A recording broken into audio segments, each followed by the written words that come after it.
Hi Emma, so lovely to see you. How are you doing? Hi, my darling. Yeah, really good, really good. How's everything your end? Yeah, really great. Lots of good things happening, and as you know, we've been talking. I'm just about to launch a new program, so I'm really excited about that. So, Amazing. You've done yeah. so well. Thank you, thank you, thank you. And you're not far off either, are you? Your program you're going to do. Yeah, nearly there, nearly there. I'm working for a course at the moment, which is brilliant. It's just taking a hell of a lot longer than anticipated, which is something I'm going to touch on today, actually, or we're going to touch on today, setting reasonable goals. Yes, indeed. Yes, We indeed. Yeah, sometimes that's have really these really big important. goals, don't we, and these ideas. When I first started the course, I said, right, in 6 weeks' time, I'll have done the course. I'll Yeah, have my system up and running, yeah. we'll be steaming ahead, but actually it's not been the case. I've No. still not even gone through the full course yet, let alone implemented anything. But no, it's going really good. Everything's Good. very well. Yeah, Good, all good, good, all good. good. Yeah. So I'm in a similar thing where, as you know, I started a program and I thought within a month I'd have my program up and running, and I didn't, and I really beat myself up initially. But this is something we're talking about, isn't it, today? It's about learning to trust your own judgment and do what's right for you, because I could have rushed through in a month, but it would have been sloppy, slipshod, and I would rather take longer and be thorough and go into detail and make sure I'm really happy. Not only that I've followed the program, but I've done it with my own essence in it that's all intact. And the old adage, the old parable that we teach children, that the tortoise and the hare. And the tortoise started off really, really slowly, and the hare was all like rushing ahead, and the tortoise just kept going and beat the hare. Now, I'm not worried about competition, but I'm just reminding myself, keep going. Keep going. As long as you keep on keeping on. Definitely. Yeah, absolutely. I think back to when I first started out in network marketing, and I didn't have a clue what I was doing, and I stepped into it, and I had all these big goals and this vision that I was going to get to this particular rank, and I was going to achieve this. And what I didn't appreciate is that things take time. And it's all a process, isn't it? It's all a process, and it's a learning process. But it was all very new to me. But I remember, thinking, right, how am I going to get these products out there? And I was like, right, it's marketing. So social media is where people are at. So I've got to market on social media. And I was watching what other people were doing, but rather than looking at what other people were doing and maybe selecting one platform, I was trying to spread myself across all the platforms. Yeah, absolutely. Because I was learning, look at other people that are successful and do what they do. But then I was completely overwhelmed because I was trying to do everything. I was trying to be on Facebook, and I was trying to run, face-to-face parties, and I was trying to be on Instagram, and I'm, trying to do training with the team and all this kind of stuff. And I think if you don't trust your own judgment, and you're not doing what feels right for you, and you're trying to copy everybody else, it can just really get you down, can't it? And it completely overwhelms you. Totally. And then when we feel overwhelmed, we don't do anything. No, or absolutely. It slows us down. Absolutely. Well, when we feel overwhelmed, you get to the point where you think, well, what's the point? I'm doing all of this. It's too much. It's too much. And very interesting. One of my coach, and we've talked about this, said he was talking to somebody on Clubhouse, and she had something like 75,000 followers on Instagram, but she's barely scraping a low level income. And he said, at the end of the day, you can be all over social media, left, right and center, but unless you've actually got clients and you're generating income, it's not a business. It's it's either a hobby, or it's a vanity business where you're just there to kind of be seen, but you're not actually generating any money. So it's hard. And I think one of the things in the beginning is you want to, you're modeling people that you respect or that you've seen on Facebook or whatever, and you think, oh well, particularly with marketing is very hypey, isn't it? Be a millionaire in a week and la la la. And you think, oh, I should be doing that then. And it might be really, I think every course I've done has been really valuable to me, and I'm constantly doing programs constantly. My one of my things is constant and never ending improvement. People who've done Tony Robbins will be familiar with that, but there will be some programs that I've done that I've taken something very small from it, and other programs I've done when I thought I'm not actually ready for that, and thankfully if it's been an evergreen program I can park it and I think I'll go back to that later. But it takes time. You take the best from everything that you're learning and think, okay, how does this work for me? How does this work for my business? And then you adapt it, because we're all unique. I love that, we're unique expressions of life, and nobody else can do you but you. So, but it takes confidence and courage to think, hang on a minute, that is great. I can see it's really brilliant, but that's not my personality. So it's not going to come, I'm not going to be able to carry that off. And it's so important for us to be authentic and genuine, isn't it? Definitely. Actually not worried about, not worried about so much about what people think about us, but much more about what value can I deliver? What value am I delivering to my clients? Whether it's a product or a service, what is it that they really need, rather than, oh my God, what are they thinking about me? Because they might not, everyone's going to like you, but you're not looking for everyone to be your client. So at the end of the day. Definitely. And that's the thing, isn't it? I was on Clubhouse last night and we were chatting, and we were talking about goal setting. And there was a lady that came on and she was talking about her goals. And I said, like, what's your goal? What's like your biggest goal? And she said, I want to, I don't know if it was 6 figures or 7 figures. I don't even know. I can't remember now, but she was talking about a particular amount of money. And it's very pie in the sky, because I think you speak to a lot of people that have started out in business, and it's like what monetary wise, what do you want to achieve, or what's the goal? And they say, I want to make a $1 million business. But it's funny, because the course that I'm going through, they talk about value and the importance of it. And they say, and he talks about, well, if you want to earn £1 million, you have to offer £1 million worth of value. Yes. So if once you're doing that, then you'll be earning £1 million. But unless you're doing that, it's not going to get you there. And I think that's the thing, isn't it? If you're starting out in business, you're looking to start out in business, it's all about the service that you can deliver, and how much value you can deliver, and how you can transform the person that you're talking to, your client, your ideal customer, how you can transform their life, or how you can get them from A to B. And that's by adding value. And I think we forget about that. We tend to think more so about the likes or the following, and that's where our focus goes. And when our focus goes down that avenue, we forget about the value that we want to add, and then the business doesn't grow, because we're focusing on the wrong things. And not only that, we're going to get disappointed, because the market, social media is fickle, isn't it? 1 minute you could be getting loads of likes, and the next minute not getting half as many. And that might not be because your content is not as good. It might be the algorithms have changed. Definitely. So and they're changing all the time, aren't they? Totally, they're changing all the time. You can put one post out one week and it can get attraction, and then you can put the same post out following week to the same audience, and it doesn't get the attraction. So I think that's really important. But we were thinking about, how do we start trusting ourselves? And you just spoke about it, which is being yourself, being unique, not feeling like we have to be like everybody else. Don't get me wrong, I definitely feel throughout my journey, starting and running my own business, throughout it, I've definitely looked at other people, and at times I've copied what they're doing in the hope that I'm going to achieve that success, but I don't always get that. And I think that's because I'm not being myself. I'm not being unique. I'm not doing the things that I enjoy doing. I'm trying to copy and follow someone else, when really I should be going, right, okay, Emma, what's your goal? What is it that you want to achieve? And then building my system, or those small steps, those small bricks of how I'm going to get there.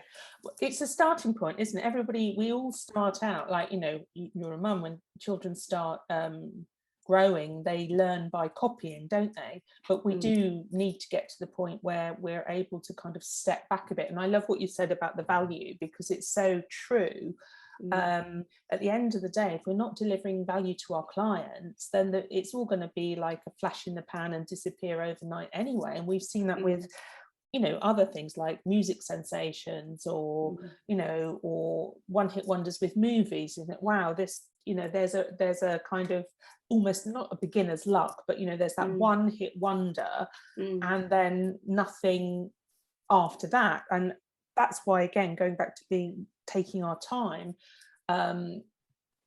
beginner's luck is one thing, and wonderful if you have it, but building competency takes a long time. And that also, as you build your competency, you build your confidence, and that goes back to actually, how being able to charge a reasonable rate as well. And I think that's why I think it's really important to take those steps at a more measured pace rather than rush, because if you do rush, I remember years ago now, I wrote a novel, and it was an amazing experience. I wrote the first draft in 4 months, and it was but it didn't actually feel real. And when I was offered, to have the book published and all the rest of it, I, went ahead, but because it hadn't felt real and it didn't have the legs, I kind of almost went, ooh, and didn't really follow up on it. And it was a great, I think it could have been a greater experience. We're all in, this big hurry to get things done, whereas I will write again, but I want to really enjoy the experience. I haven't even gone back and read the book, because it just didn't feel surreal. Now, I've had good reviews, but I never gave it the support and the promotion that maybe it deserved. It needed, because it just all felt just almost like a dream, and not a dream like my dream, I've achieved my dream, but more of a dream of, oh, did that really happen? Oh, well, let me get back with my normal life. Strange.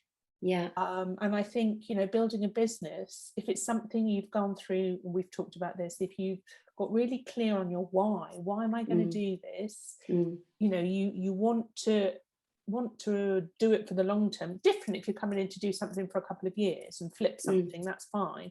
But if you want it for the long term, you want it to evolve, and then you're actually more comfortable with going with the twists and turns in the path, rather than thinking, oh my God, I need to get to that now and it's not happening, so this must be wrong, so I must be a failure.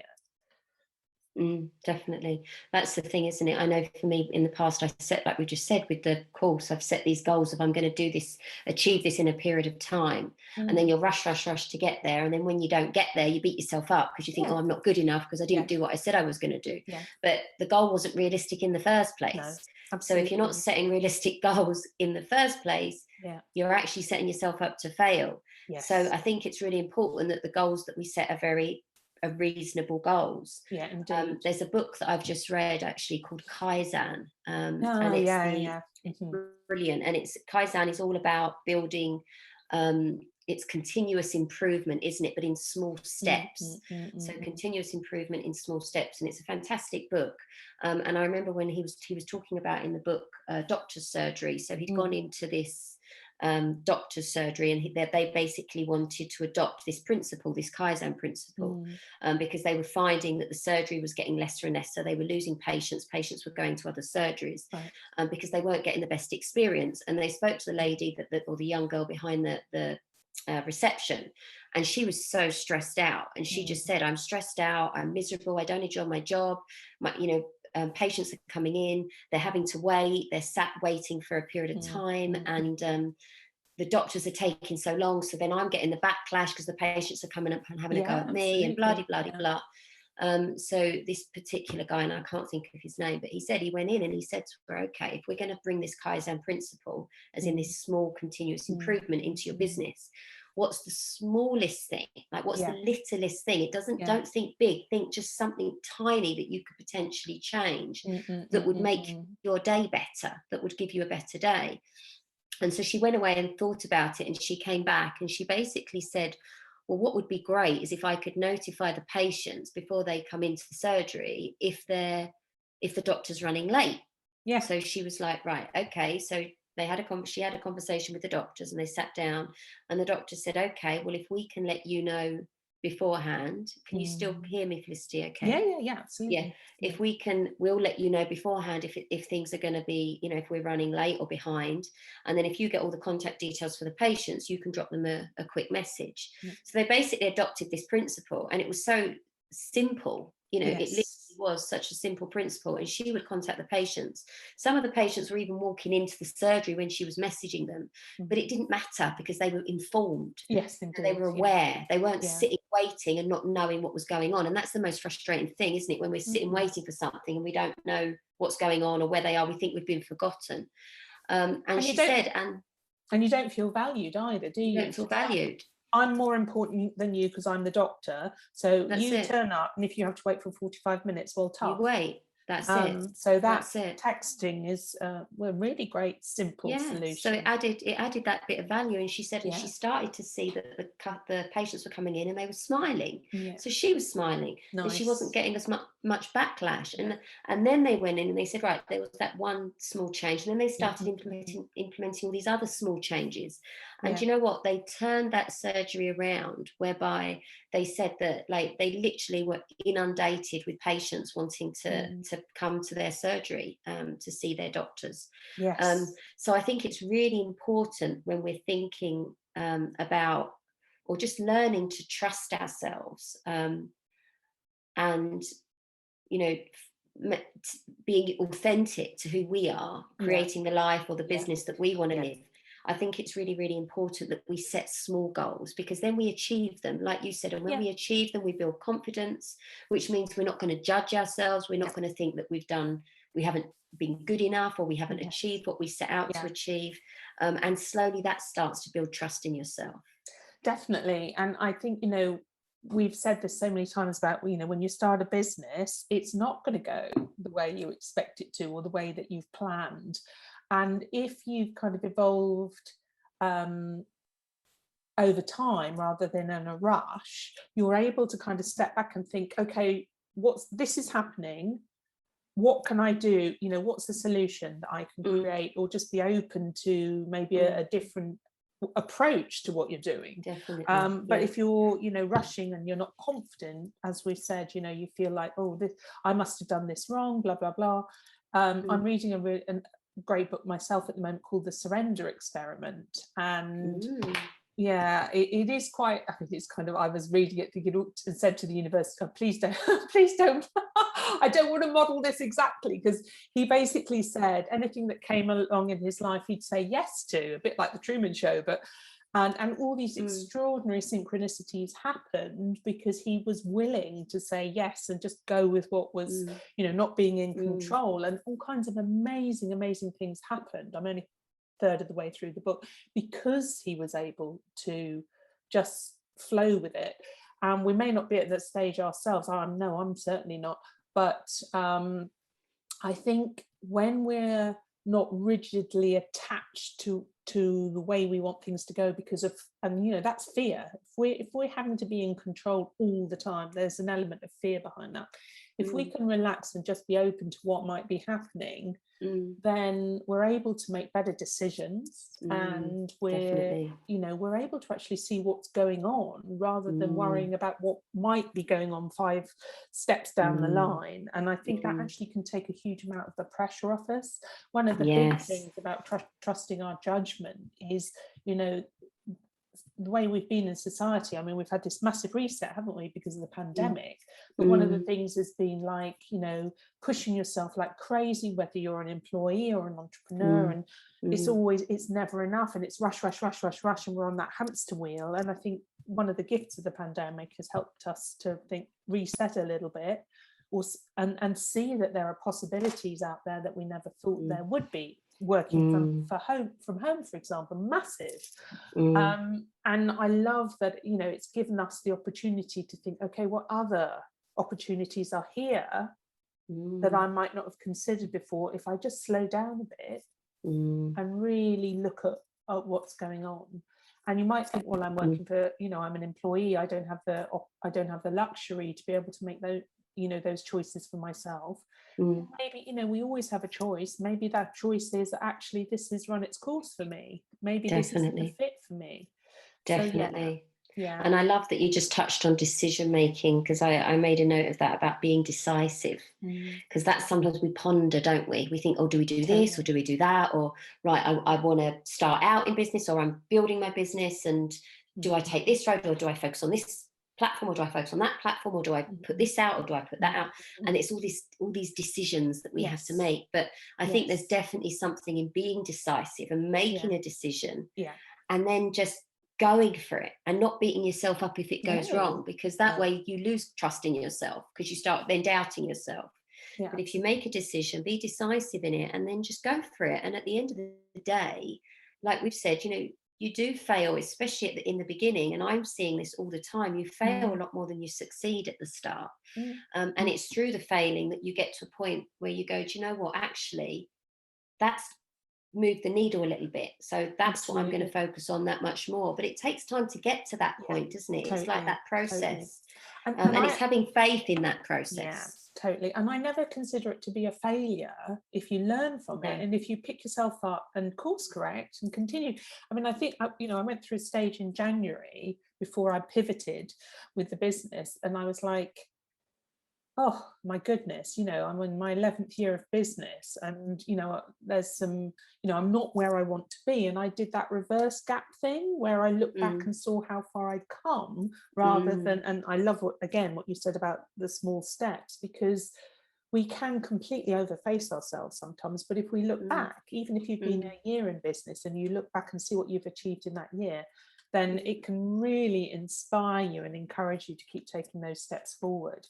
And for me at the moment, pivoting the business, that's not been such a challenge. I'm excited about that because of all of the experiences and the grazed knees I've had in these last 11 years have all served me so well, because I know now the shortcuts. I know not to make those mistakes. But a bigger pivot for me, as you know, Emma, is I'm imminently emigrating to New Zealand, and I could feel myself doing the slightly busy, oh, I need to control this. I need to be contacting this one and this one and this one and this one. And actually, I keep getting this kind of, whatever you want to call it, message or impulse, that just don't sit around scratching your backside, but one step at a time, and it will unfold. And it'll unfold differently than I expect, but it will unfold. And I think that is, one of the things about learning to trust ourselves is, particularly as women, we do have strong intuition if we pay attention to it, and that's like anything else. That's a skill or a muscle that needs to be developed. But we do have it. I'm sure when you moved down to Devon, there was something that was more than a head decision. There was a gut decision, wasn't there? Whether you want to call it intuition or your gut, that was like, this is the right thing. And for me, it was so much like that with New Zealand, and I know it's going to work out. But then I thought, well, I should be doing stuff. I should be, and I am doing some bits, but just I've relaxed into it a little bit now. And it's like, let's just do it one step at a time and see what turns up. That's it. And good things do take time. And I think there's always this rush. The world, it's like, everything's getting faster and faster and faster. And that's just, I think, as well, everything we do, we're just sort of bombarded with all this information, aren't we? Like, we turn our phone on and it's pinging with notifications or emails or messages or all these different platforms where you're on all these different places. It's crazy. It's nuts. And I think we've become part of it. Yes, absolutely. Our expectations is speed. If you go onto Amazon and you can't get something on Prime that's going to arrive next day, it's not good enough. If it's arriving 2 days or 3 days in the future, you're going, hold on a minute, that's too long. Yeah, stamping your foot. Yeah, absolutely. Yeah, and I think that's the crazy world that we live in now. But it does take time, because it's a massive learning curve, isn't it? Everything that we're doing every day, day in, day out, it's a learning curve, and it does get you to the next place. Totally. But that, sorry, go on. No, go on. I was just going to say, each step leads to the next, to the next, to the next. Absolutely. And I think learning to trust our judgment is, first of all, you have to put awareness on it, but am I at cause? So am I creating my life, or am I reacting and responding to everything else that's coming in? So be aware of that. Then we need to be intentional about it. Okay, yeah. What is my judgment in it? What is my opinion in this situation? What do I think about this? And then, you know, and particularly around with even social media, we really have to exercise judgment with that, and understand how much social media is too much social media. Is it taking us in the right direction? Like you said right at the beginning, what platform do I need to be on? You haven't got enough hours in the day to be on every single platform, and even well anyway. Yeah, not well actively. No. And even, you know, as you know, a little while ago, I worked with an agency for 3 months, and it was such a relief on one level to think, oh, I don't have to be doing my social media on these certain platforms. And this is no disrespect at all, but the content they put out was good, but it wasn't exceptional, and it certainly wasn't 100% in line with my voice of my brand. So really, at the end of the day, how much value did it add to my brand, or was I just adding to the white noise? And I've made a decision around that at the moment, unless I can either find somebody that's a real fit or do the posting myself, I'm not going to be trying to get stuff out all over the place, regardless of what everyone else is doing, because there's so much white noise out there. Definitely. And unless it's exceptional content, then does it really grab people's attention anyway? So yeah. Getting, like, I love that, being intentional. It's another principle, the 80-20 rule. That 80% or 20% of our inputs leads to 80% of our outputs. And that's with all of it, isn't it? It's really being intentional and thinking about, okay, what needs to happen now in my life to get me to that next step? What do I need to do now, you know, to get me to that next step? And we've got this whole list of things we need to do, but chances are 80% of that list is just doing. It's not actually moving you from A to B. So being intentional is definitely where it's at, especially if you're struggling to trust your own judgment and you're feeling like you need to do what everybody else is doing. That's something to definitely bear in mind. Yeah, and I think, you know, a useful kind of last thought on this from me is, you know, we do that exercise where we go through our avatar, don't we? We go, who's my ideal client that I want to be working with? We do our values and vision and our why. Why is it that I want to start the business? But, you know, it might be just as useful to do a little bit, who am I? What matters to me? What's my, you know, because we've got our values, so we'll have that in essence. But who am I? What's my personality? You know, what's important to me? What's important to me? What's a fit with how I like to do things? So yeah, it's really important to just take that time back, step back, and be considered about what we do in our business. Definitely. So if you're looking to build some more trust in yourself, you want to think about being yourself, being authentic, setting reasonable goals, being decisive, and I think ultimately being kinder to ourselves, because sometimes we beat ourselves up too much when things go wrong. And as we've demonstrated, and we all know, that it takes things to go wrong repeatedly to understand and learn how to actually put them right. So it is just part of the process. So spend time with yourself, do what you love. Like Felicity just said, maybe step back, and, you know, try and look above and take a check in as to what feels good to you. What do you want to do? Why do you want to do it? And have a bit of patience. Trust the process. Absolutely. Well, that's a really lovely. Interesting discussion today. I love that. It's been really nice to catch up and share some thoughts and hopefully some insights. Yeah, definitely. Hope people enjoy listening to it. Yeah, I'll catch up with you next week. All right, my dear. Take care, honey. See you later. Bye.